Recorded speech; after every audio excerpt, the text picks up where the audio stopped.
এত সহজে prescription create করা যায় যা আপনি কখনো হয়তো কল্পনাও করেননি। এখন আপনাকে একটি প্রেসক্রিপশন ক্রিয়েট করা দেখাবো। এজন্য প্রথমে প্রেসক্রিপশন বাটনে ক্লিক করতে হবে। প্রেসক্রিপশন বাটনে ক্লিক করলে এরকম একটা ফর্ম ওপেন হবে। ধরুন আপনার পেশেন্ট কমপ্লেইন দিল ফিভার, আপনি ফিভারে ক্লিক করলেন। ক্লিক করলে এখানে সাজেশন দিবে যে কতদিন থেকে ফিভার। সিলেক্ট করলেন ৩ দিন থেকে। পেশেন্ট বলল কফ হচ্ছে, কফে টাচ করলেন। কয়দিন থেকে? বলল ৭ দিন থেকে। ডান করে দিলেন। অন এক্সামিনেশনে গেলেন, টেম্পারেচারে টাচ করলেন, এরকম আপনাকে সাজেশন দিবে। আপনি সিলেক্ট করলেন ১০৩, ডান করে দিলেন। তাহলে আপনার পেশেন্ট কমপ্লেইন নেয়া হলো, অন এক্সামিনেশন নেয়া হলো। আপনার লেফট সাইডের ডাটাগুলো শেষ হয়ে গেলে আপনি মেডিসিন সেকশনে চলে যাবেন। RX এর প্লাসে টাচ করলেন নাপাতে। অটোমেটিক্যালি কখন খাবে সেটা চলে আসলো। আপনি দিলেন ইন্ডিভার, কখন খাবে ডাটা চলে আসলো। কিছু মেডিসিন আছে দেখা যায় যে ১ম ৫ দিন একরকম করে খাইতে হয়, পরে একরকম করে খাইতে হয়, আপনি দিলেন।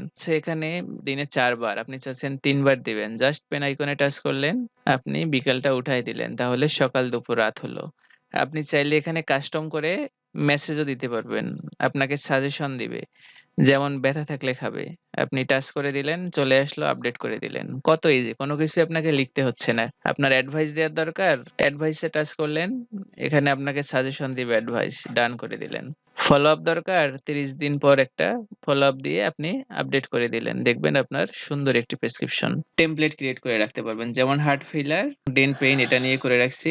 এটা আমার ডেন পেইন এর জন্য টেমপ্লেট। যেমন এখানে পেশেন্ট কমপ্লেইন দিয়েছি, পেইন অন এক্সামিনেশন দিয়েছি, ক্যারি 17, বিডিআর 17 এবং এখানে মেডিসিন দিয়েছি যেমন মাউথওয়াশ, টুথপেস্ট কিভাবে ইউজ করবে। তো এখন আমি এক ক্লিকেই জাস্ট এই প্রেসক্রিপশনটা দিতে পারবো। অর্থাৎ যারা দাঁতের পেইন নিয়ে আমার কাছে আসবে, আমি এক ক্লিক করলে এই প্রেসক্রিপশনটা হয়ে যাবে। এরকম আমাদের আরো অনেক ফিচার আছে আপনার কাজকে দ্রুত করার জন্য, আপনার প্র্যাকটিসকে দ্রুত করার জন্য। তাহলে কেন আপনি হাতে লিখবেন?